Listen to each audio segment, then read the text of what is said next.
കൂടുതൽ വാർത്തകളും വീഡിയോകളും കാണാൻ ഈ ചാനൽ സബ്സ്ക്രൈബ് ചെയ്യുക. കൂടെ ബെൽ ബട്ടൺ അമർത്തുക.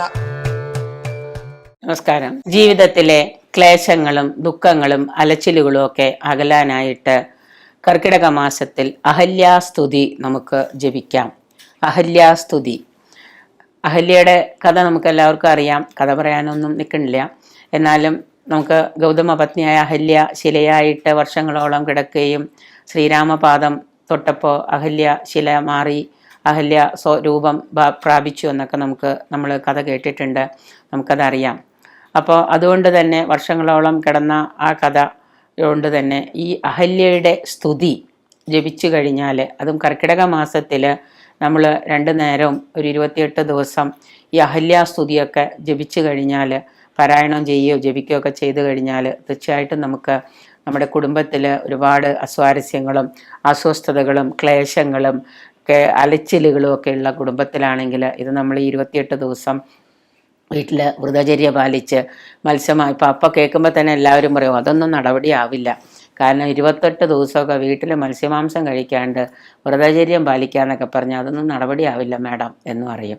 അപ്പോൾ അതുകൊണ്ട് ഇത് ഇങ്ങനെ ചെയ്തു കഴിഞ്ഞാൽ തീർച്ചയായിട്ടും നമ്മുടെ കുടുംബത്തിലുള്ള അസ്വസ്ഥതകളും അലച്ചിലുകളും ക്ലേശങ്ങളും ഒക്കെ മാറി കുടുംബത്തിൽ സമാധാനവും സന്തോഷവും ഐശ്വര്യവും ഒക്കെ കളിയാടാനായിട്ട് സഹായിക്കും. വലിയ ചിലവൊന്നുമില്ലാത്ത കാര്യമാണ് നമ്മൾ ചെയ്യേണ്ടത്.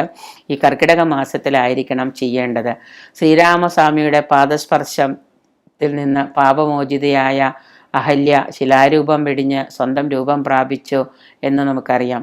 ഈ തത്സമയം അഹല്യ ഇങ്ങനെ സ്വന്തം സ്വരൂപം പ്രാപിച്ച സമയത്ത് അഹല്യ ശ്രീരാമനെ സ്തുതിക്കുന്നത് ആണ് അഹല്യാസ്തുതി എന്ന ഭാഗം.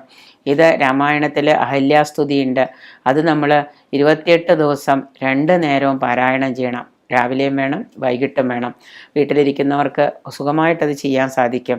2 നേരവും 28 ദിവസം അഹല്യാസ്തുതി പാരായണം ചെയ്യുകയും അത് വളരെ ഭയഭക്തിയോടുകൂടി പറ്റുമെങ്കിൽ ഒരു നെയ്വിളക്ക് കൊളുത്തി വെച്ച് അതിന് മുന്നിലിരുന്ന് ആ വിളക്ക് ഭഗവാനാണ്, ശ്രീരാമനാണ്, ശ്രീരാമ മഹാദേവനാണ് എന്ന് സങ്കല്പിച്ചുകൊണ്ട് നമ്മൾ അതിനെ വിചാരിച്ച് നമ്മൾ ചെയ്യും.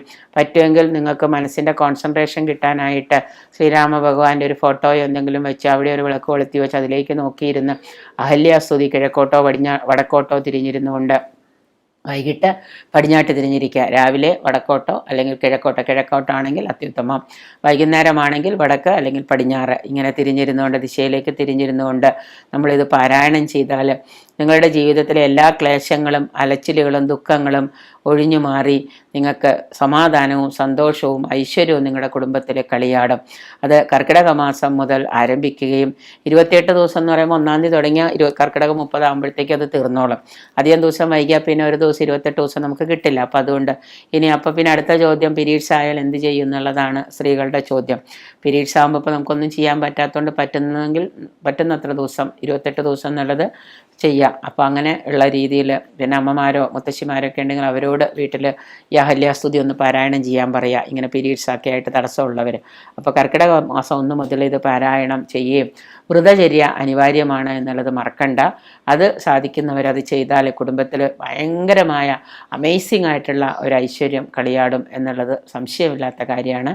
ജീവിതത്തിലെ ക്ലേശങ്ങളും അലച്ചിലുകളും ദുഃഖങ്ങളും ഒക്കെ മാറാനും കുടുംബത്തിലെ അസ്വസ്ഥതകളൊക്കെ മാറാനൊക്കെ ആയിട്ട് നമ്മൾ ഇത് ചെയ്യാം.